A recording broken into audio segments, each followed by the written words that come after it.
Just cause. It is plausible to assume that the condition of just cause is also readily met for the situations of extreme oppression that raise the cry for humanitarian intervention, but there is one commonly voiced objection that can be viewed as a rejection of the claim to just cause, though in some forms it is perhaps meant as criticism of right intention. This is the objection from lack of universality of response. The objection is one of inconsistency. If humanitarianism is the issue, why intervene here and not there? It is notorious that civil wars, persecutions, widespread torture, forced refugees, and tyrannies occur in most parts of the globe.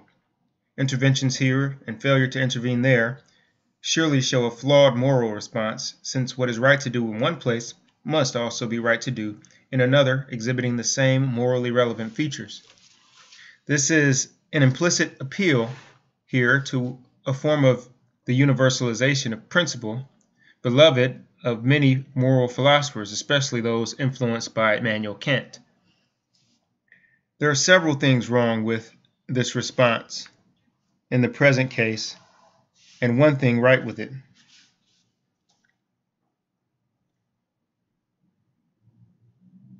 The first point is that we should distinguish between right and a duty to intervene. We may have both a right and a duty to intervene, but we may have a right without a duty. In the latter case, it is permissible for us to intervene, but not obligatory. Most of the discussions about the ethics of intervention are concerned with permissibility of intervention. This is understandable given the prevailing legal and moral assumptions against intervention.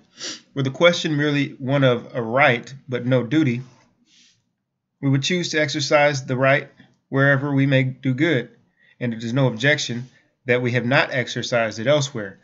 But in cases of extreme disaster, it may be thought that there is a duty to intervene. Henry Shue speaks of a default duty activated by the failure of the domestic state to act protectively, and several commentators write as if it were so. Does this give universality of response more bite as a criticism of just cause? Not very much more. For one thing, questions of capacity to respond and likely outcomes must condition where one chooses to relieve suffering. Thomas Weiss and others have plausibly invoked the idea of triage in this connection, since considerations of effectiveness and available resources will often determine who gets what help, where not everyone can be assisted. So the risks to world peace involved in intervening on behalf of the Tibetans or the Chechens make non-intervention there morally sane rather than a dereliction of duty, even though this means tolerating great sufferings.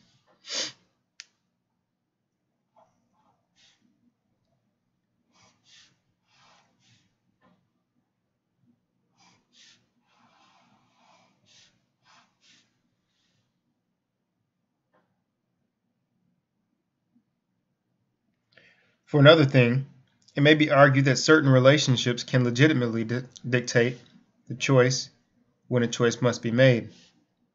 There is something of a divide in moral theory here between those who give a special weight to the demands of certain relationships and those who do not, or do so only reluctantly and indirectly.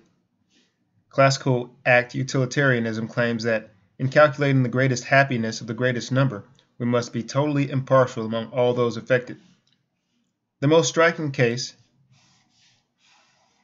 of this is provided by William Godwin, writing at the end of the 18th century, who declared that if someone is faced with the choice between rescuing his mother or Archbishop Finlan from a burning building, he should totally disregard the fact that the woman is his mother and rescue the cleric, who Godwin claimed was likely to do much more good for humanity if he survived. Godwin set the relevance of the personal pronoun my at naught compared with the findings of impartial justice. But the normal conscience is plainly not so indifferent to the claims of kinship, friendship, love, and indeed, there was such a public outcry at the example that in later editions of his book, Godwin changed the abandoned victim from mother to father, brother, or benefactor in order to soften the blow. A further complex question is what restrictions should be put on filial and other partialities. And a further question again is how far the partiality of bonds should intervene that this state should extend. In the case of intervention, can it be a relevant factor in deciding where to intervene that this state is European, that state is Asian, and the other state is African? I raise the question not because I have a clear-cut answer, but because it highlights questions of race, ethnicity, and culture in a disturbing way. It also points to something right lurking in the mostly misguided demand for universality. This is the fact that disparate responses to exterminations need close examination, lest they do contain elements of mere prejudice, illegitimate partiality, or sheer blindness to need elsewhere. Many believe, though I am not persuaded myself, that the failure to intervene in Rwanda poses this question very sharply in terms of the role of race. More generally, we may ask why the humanitarian impulse is so relatively silent about the ravages of AIDS in Africa, where military interventions are irrelevant, but where medical and social measures might prove invaluable. The consistency challenge is worth raising, even if it is not decisive in every case. Right authority. Who is to intervene? The ethical dimension to this question can be seen by imagining that we had in place some legitimate form of world government, presumably in the shape of a federation. When a potentially violent police action was required to restore seriously violated human rights in one of the states that was a component in the federal world government, the action would have to be centrally authorized. It would be wrong for a powerful neighbor state simply to take the international law into its own hands. Even in the absence of a world state, there is a similar, if weaker, presumption against unilateral action. This is partly because there exists in the United Nations, with all its faults, some shadow of the international authority that a world state, as envisaged, would possess. It is also related to the broad requirements of impartiality in the exercise of justice that any humanitarian intervention purports to serve. The more an intervention is removed from the partial interests of particular states, especially powerful ones, the more likely it is to approximate justice, and the more likely it is to be perceived as legitimate by the parties in conflict and by the international community.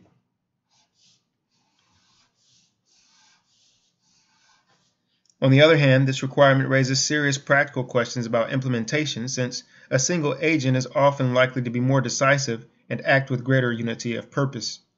The UN Security Council was also a cumbersome mechanism for achieving justice, since the existence of the veto means that powerful states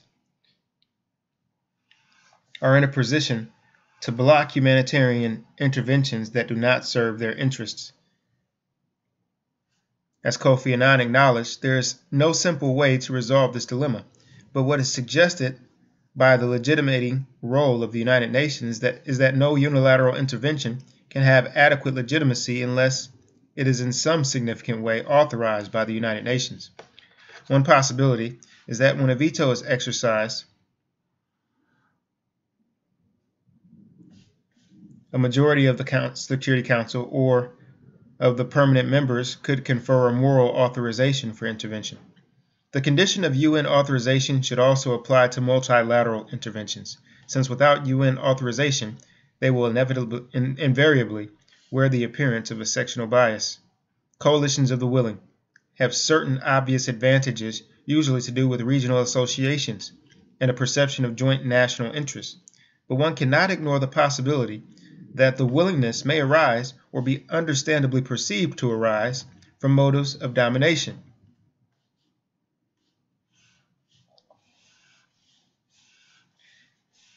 The need for UN authorization can do something to reduce this possibility. All interventions that bypass the United Nations at least need a very strong case to rebut the presumption that they are ethically dubious.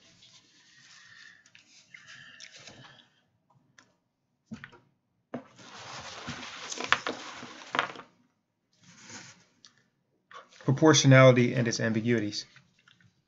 The first thing to be said about proportionality is that a response to a humanitarian need should itself be humanitarian, no less than other military activities. Altruistic military interventions should ensure that they do not do more harm to human rights than the harms they aim to prevent. If one ethnic group is engaged in genocidal activities against another, then the wrong way to respond is to visit genocide on them in return. Proportionality is not a matter of imitating the enemy, but of giving a morally appropriate response. It is worth noting that the same point applies to defensive responses to terrorist attacks.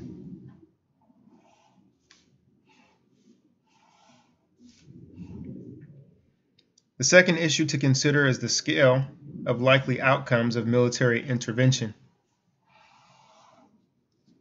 The prevention of Russian atrocities in Chechnya by military means would have been too dangerous for world peace and involved disproportionate risks.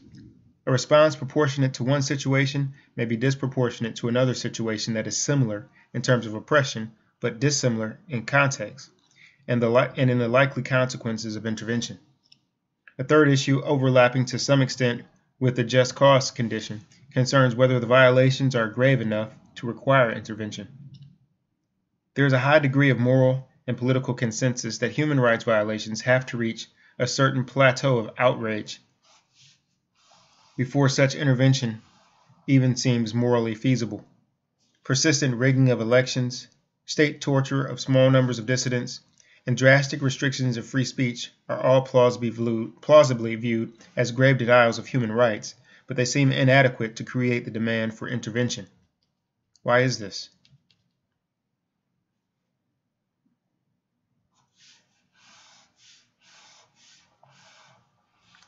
Part of the answer may reside in the residual power of the idea of state sovereignty and related ideas of good self-government. And part of it concerns the grossness of oppression and the way it is perceived within the target state. Part, no doubt, is the recognition that various deplorable injustices disfigure the workings of all political communities, so that intervention would become unmanageable if required to deal with the scale of wrong. The interveners would also have less authority to act when they could so readily be subject to a quote retort. The Amnesty International, for instance, lists 142 countries and territories, many of them democratic, where governments and oppositions committed serious human rights abuses in 1998. Some of these violations are controversial. They include, for instance, the practice of capital punishment, which is a notable feature of public life in the United States. Yet this only highlights the problem of taking systematic violations of human rights or basic civil and political rights as criteria for humanitarian war. Those of us who regard capital punishment as such a violation would not think of initiating humanitarian war to eradicate its practice, even were it feasible to do so. David Luban, who eloquently supported intervention for human rights violations against Michael Walzer's more cautious position in the late 1970s, and whose work is often cited in this connection, has recently modified his position, arguing that intervention is justified only for acts of barbarism. A fourth problem that has emerged in recent years and deserves treatment here, though it is partially a matter that relates to the criterion of prospect for success, is that of cost-free intervention. A significant element in the current debate about humanitarian intervention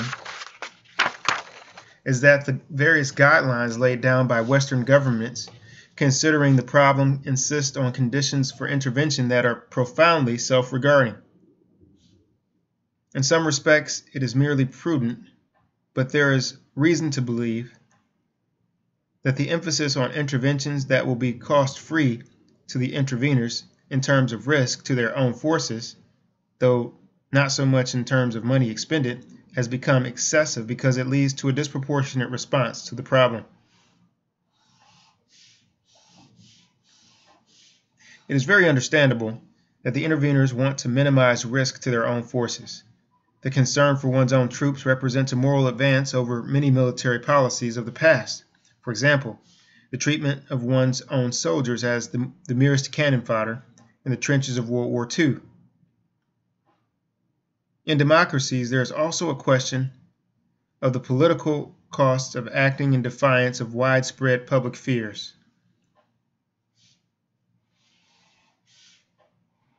Nonetheless, if saving of foreigners from massacre or mass expulsion from their homelands is a worthy cause for war, the governments and commanders must be prepared to put troops in harm's way.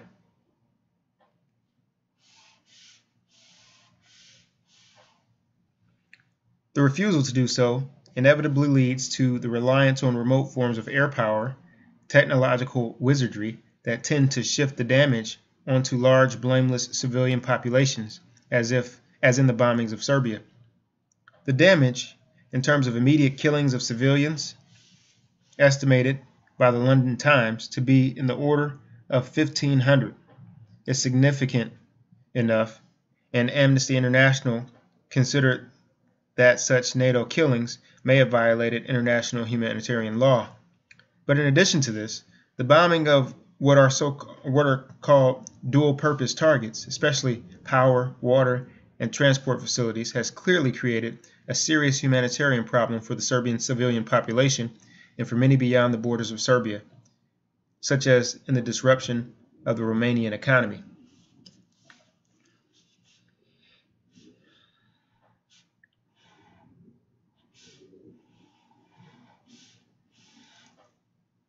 Last resort, exploring the alternatives.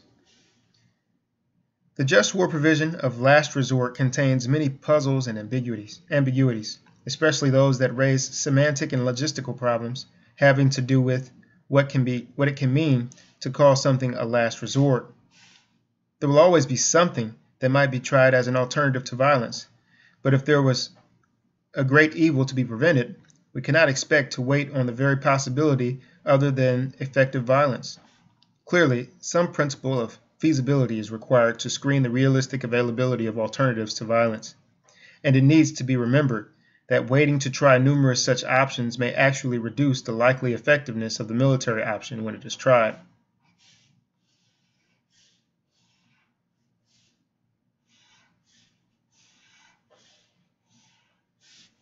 Nonetheless, bearing these difficulties in mind, the criterion of last resort has a common sense interpretation in which it functions as a reminder that the resort to violence must be, to a significant degree, reluctant.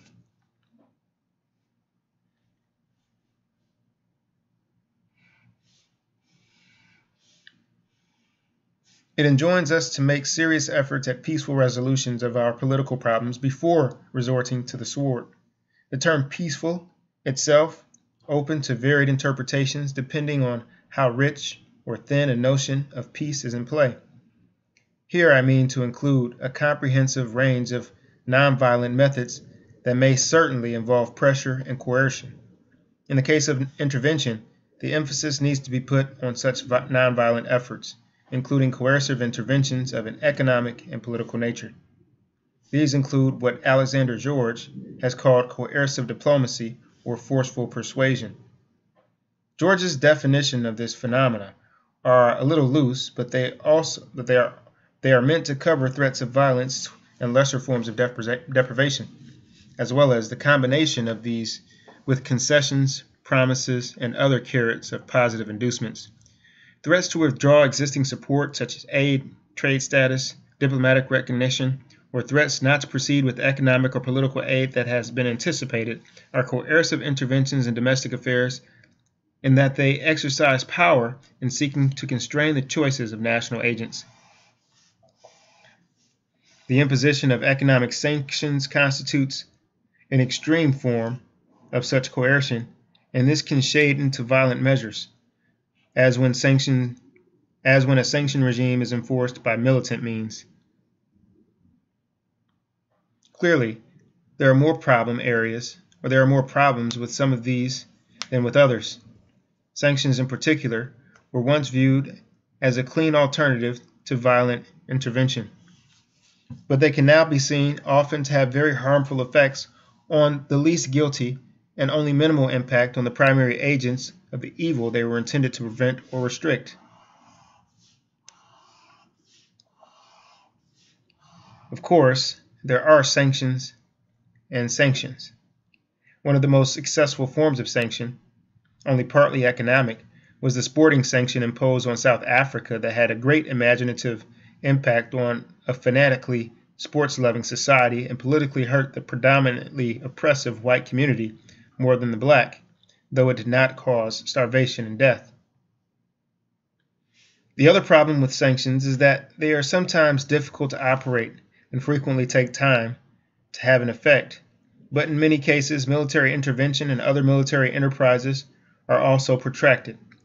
Witness the miscalculations about how long the bombing of Serbia would need to go on, and more dramatically, the U.S. misjudgment about the scope and duration of its involvement in Vietnam.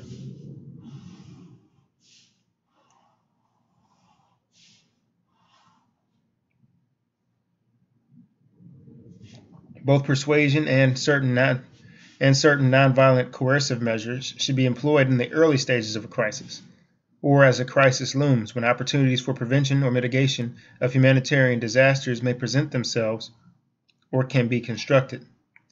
This sort of prevention is likely to be less costly and less damaging than the military response to the headline-grabbing disaster, though it is a curious quirk of human psychology that it is easier to create support for very expensive, dramatic military efforts, especially where the risks to the interveners are low, than for cheaper nonviolent activities aimed at prevention. Another form of sanction is in the process of development and needs further encouragement. Another form of sanctions that is in the process of development and needs further encouragement is the criminal sanction law. War crimes tribunals, the International Criminal Court, and even foreign domestic courts have deterrence potential as well as retributive power. Though their processes are slow, they target only individuals, and they have difficulty getting those they indict to appear. The political impact of courts is significant and likely to increase. Indicted political and military leaders may be secure for a time in their own countries, but, as the Pinochet case showed, they will be at risk traveling abroad and have no confidence in immunity if the leadership in their own nation changes, as eventually it is very likely to do.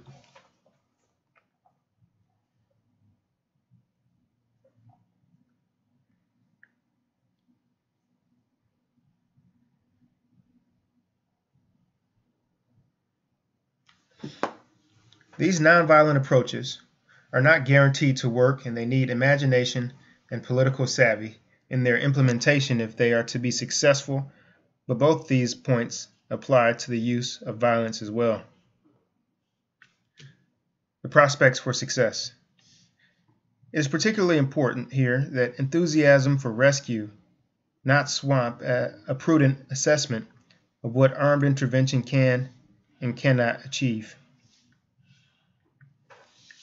What counts as success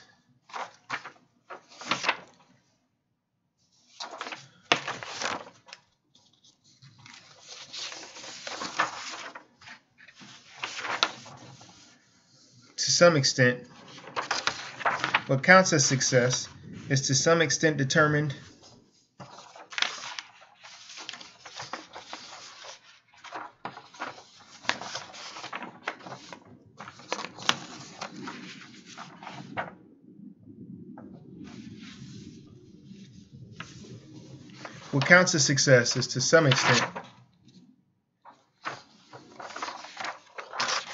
determined by the aims one sets for a campaign.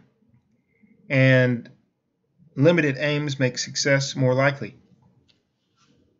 Even so, if aims are too limited, then what success is achieved may fall short of the success demanded by the humanitarian crisis. The point about limitations is a difficult one since it was observed strictly in the Gulf War, with the result that Saddam Hussein is still in power. Even so, it is not at all clear what the internal political consequences of external military overthrow of Hussein would have been, given the divided opposition forces, the ethnic hostilities, and the religious oppositions in Iraq. Current discussion in the United States about further major military interventions in Iraq need to take these uncertainties into account. There's a conflict here between different understandings of success. Should we think of success in a short-term way as saving these lives now or restoring these people to their homes? Or should the criterion of success embrace longer-term objectives such as ensuring political stability and enduring safety for any in the area threatened with the same kind of persecution? Clearly, both accounts of success have their attractions, but equally clearly they are in tension in that they dictate different policies and forms of intervention.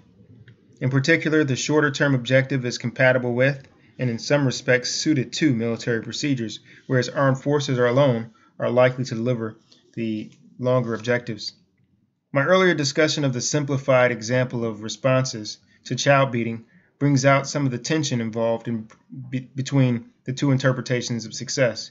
You kill the father, thus preventing the death or severe damage to the child, but then who is to look after the child? Within the structures of a stable state, trained personnel will deal with this question and relocate the child. But in the international realm, the parallel question is much harder to address, a lesson that is still being painfully learned in Kosovo and neighboring areas.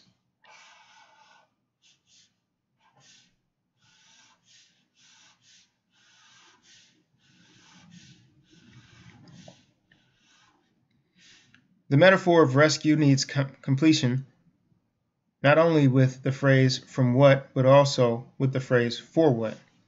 We need to understand both the complexities of the background to the crimes and disasters and the best way forward in the light of that. For many international situations, the appropriate domestic analogy would be a father visiting dangerous violence on some of his children, while the others either stand by or actually help with the beating. After the father is killed or removed, what do you do with the rest of them? There is also the question of the adequacy of your response in the first place. I've imagined you with a gun, but suppose all you have is a heavy cane. Maybe you can prevent the violence with counter-violence, but maybe you will gravely endanger your own life, or by blundering and escalate the antagonism against the victims. Advocates of the short term will say that at least we saved the child's life here, or these people's lives now. But the long-termers will say that this is small comfort if our intervention merely delays the death for a day and makes it likely that others will die with him in response to the intervention. Furthermore, if you're going for the longer term, you will need more than mere violent intervention. Some longer-term solution is ideally preferable in both the domestic and the international spheres, since most short-term solutions risk futility. But longer term cannot be too long. An intervention must avoid escalating into a colonial saga or even an enduring protectorate. But even sensible, longer-term solutions that avoid these perils require many things that are not readily available. First, they require non-military techniques and personnel. Second, they require a commitment of will over a relatively long time. And third, they require the dedication of financial and other resources for an unglamorous long haul. They necessitate, in short, what Thomas M. Frank has called a holistic approach to humanitarian rescue.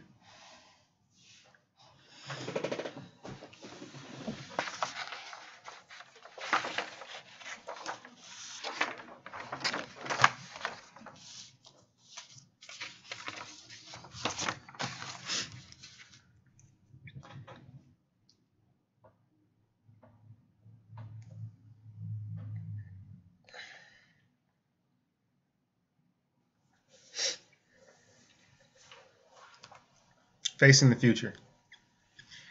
I've been arguing that the moral presumption against unsought military intervention in the affairs of other nations is broadly defensible in just war terms and should still carry considerable weight even when the primary motive for intervention is humanitarian.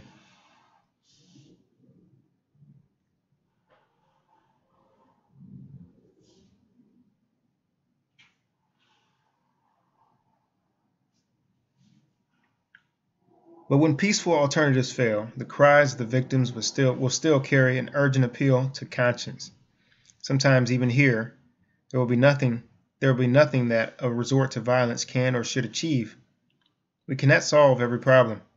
We cannot answer every cry, and it is particularly dangerous illusion to think that we can solve every problem with military might, a lesson that the war against terrorism also needs to learn. Nonetheless, outsiders may be able to solve or help solve some.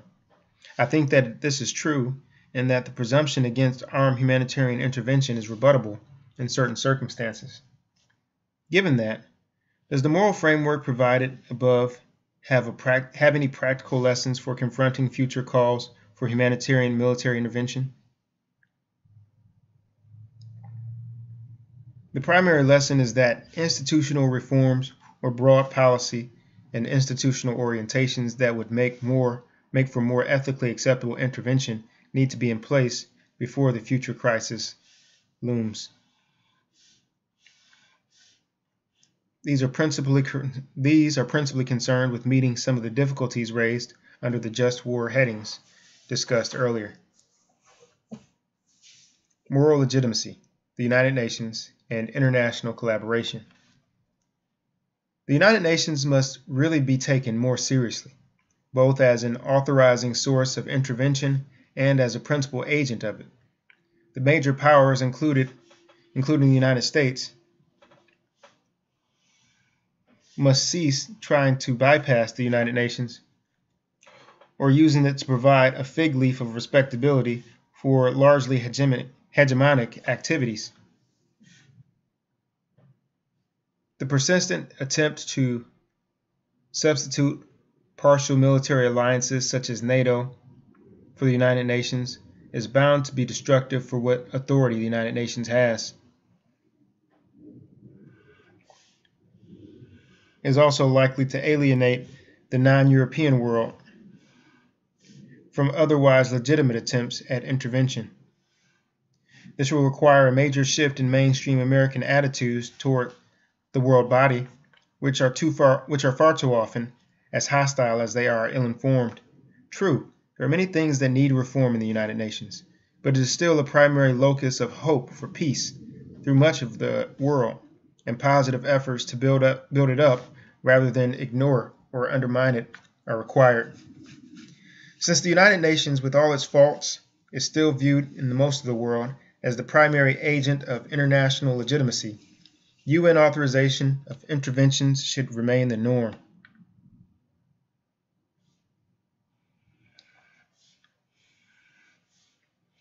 The NATO action against Serbia was blemished from the beginning by its ignoring of the Security Council.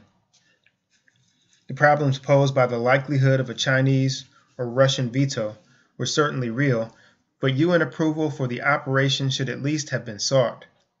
It may be that a different form of military intervention, or the threat of it, might have been approved, or that some form of intervention might have reasonably proceeded in the face of what could have been represented as a blatantly misguided veto. Arrangements for peacekeeping and peacemaking. We need to continue efforts to develop a coherent and reasoned structure of the United Nations, understanding of its role in deploying armed forces for peace activities. Much of the debate here has focused on the role and nature of the ideal of neutrality, which many believe needs to be questioned for some sorts of peace operations. Here a distinction needs to be made between peacekeeping and peacemaking. The traditional peacekeeping was understandably committed to a norm of neutrality because its role was to police existing truce or settlement arrangements that required even-handedness between the sides that had agreed to invite the United Nations to support the truce. Even here, there may be need for some reinterpretation of neutrality in the face of palpable brutality. Rules of engagement that require peacekeepers to turn a blind eye to atrocities are clearly inadequate. But any such change in attitude would require an accompanying change in the equipment and resourcing for peacekeepers, and it is a delicate matter to decide how this can be done without too great a shift in their role. Peacemaking is another matter. It requires positive involvement in stopping conflict and restoring peace. When this involvement demands military activity, peacemaking becomes fraught with problems. There were high hopes held for the expansion of the United Nations peacemaking role in the mid-1990s, but these hopes are now at least held somewhat less confidently. Part of the problem here is the lack of resources that nations are prepared to commit to the United Nations for either peacekeeping or peacemaking. Contrary to public perception, for instance,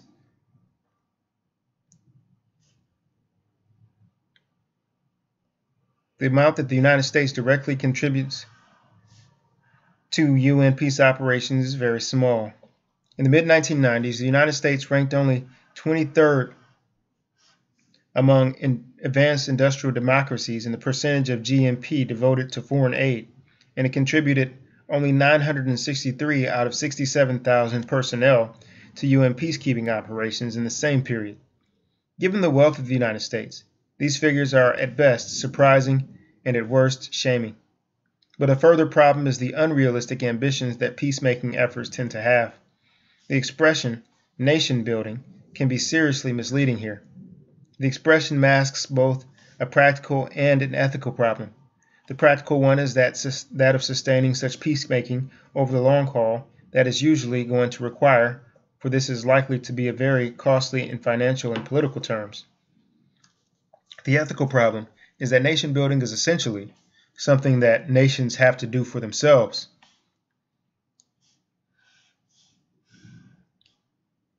They can be given advice and money, but their nation cannot be built for them by foreigners. Inevitably, conflict and resentment will arise because nation building essentially requires the exercise of autonomy. It is fashionable to cite as evidence against the successful rebuilding of Germany. It is fashionable to cite as evidence against this the successful rebuilding of Germany and Japan by the Allied forces at the end of World War II. But these cases are not sufficiently analogous to the cases that now exist and are likely to cease in the future. Germany and Japan had been physically and institutionally demolished by the Allies, who had an obligation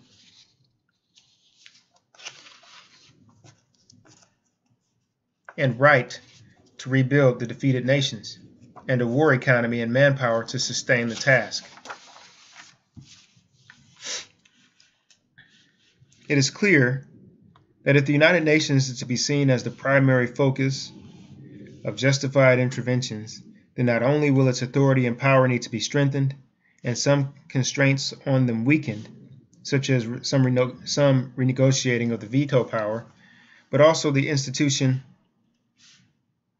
will have to be supported by the great powers, even when such support is not in their short-term interests.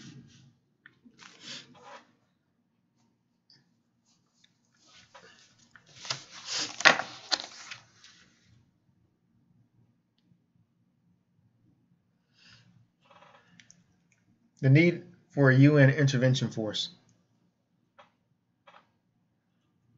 One thing that is clearly indicated by the difficulties discussed earlier is the need to develop a volunteer force, independent of national sovereignties under the command of the United Nations.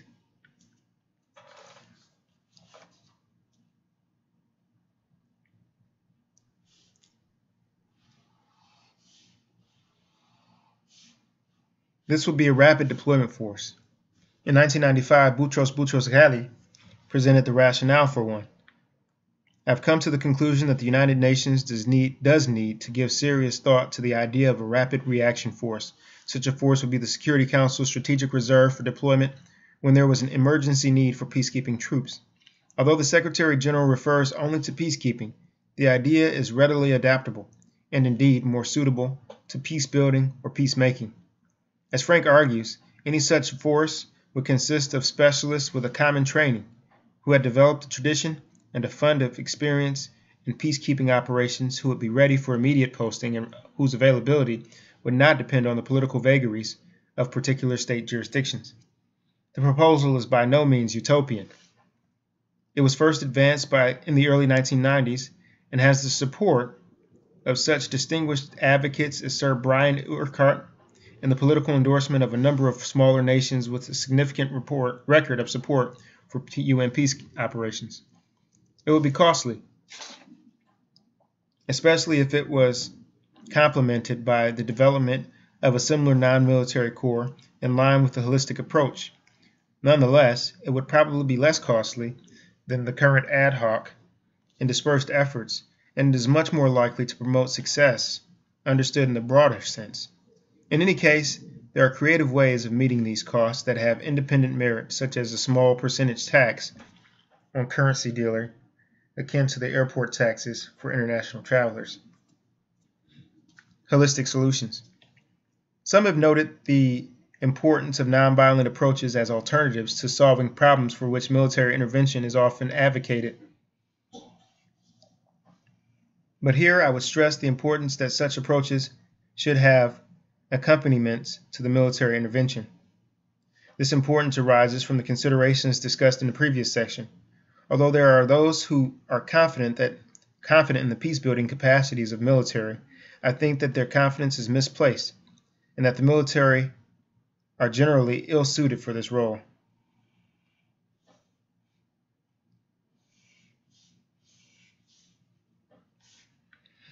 This is not to say that the military should be insensitive to the need to support the reconstruction of society.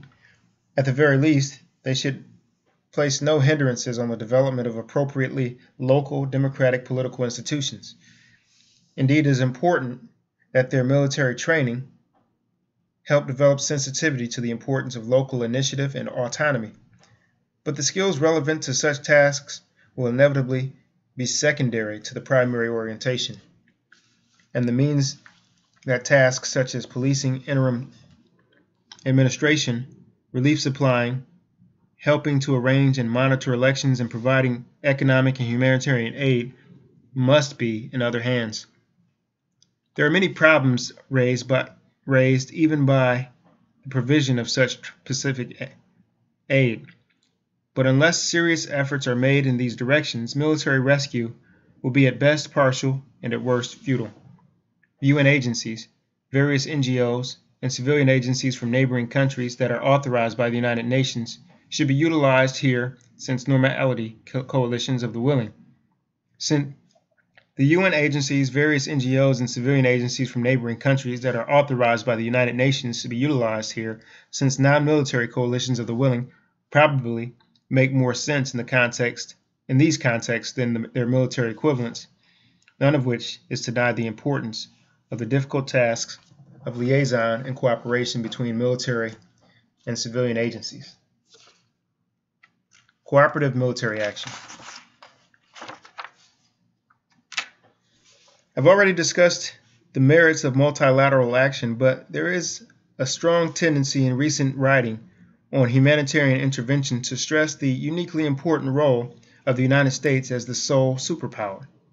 One of the many ironies of humanitarian intervention debate is that Americans who have been strongly critical of their country's past interventionist record, in Latin America for instance, are often loudest in their demands that the United States take the lead or act unilaterally with its military might in humanitarian causes. Their case rests on the preeminent power and wealth of the United States, which they equate with a capacity to deliver the desired humanitarian outcome. But where this capacity is construed in military terms, the outcome is likely to be ambiguous at best, as in Kosovo, and in a different way in Somalia. As Americans have begun to realize since September 11th, the dominant power of the United States is an ambiguous asset. It can help solve problems, but if used incautiously, it can have the effect often created by bulls in a china shop. The unequaled national might of the United States is envied, feared, misunderstood, and interrogated by those who feel its impact, especially in military forms. The undoubted reserves of altruism in the United States politics will be better channeled into much greater financial and civilian support for multilateral activities and for genuinely collaborative peacekeeping and peacemaking. Avoidance of demonization.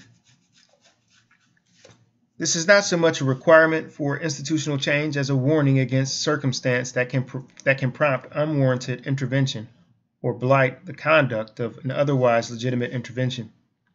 When there is evil abroad, as we may assume in the cases of most plausibly prompt calls for humanitarian intervention, it is tempting to concentrate all of it in particular persons and groups, ignoring its presence elsewhere in the target situation or the region affected, or indeed in ourselves.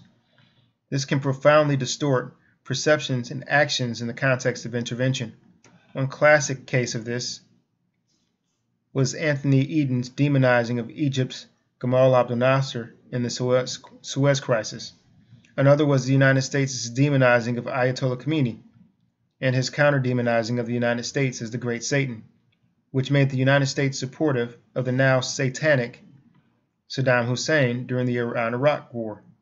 The Balkans conflicts have seen the same phenomena at work in the tendency to demonize the Serbs as a whole and the incapacity some have shown to take legitimate Serbian concerns about Kosovo Liberation Army and its activities sufficiently seriously. In the wake of the September 11th terrorist bombings of New York and Washington, it was reassuring that the United States government resisted the tendency to demonize the whole Muslim or Arab world.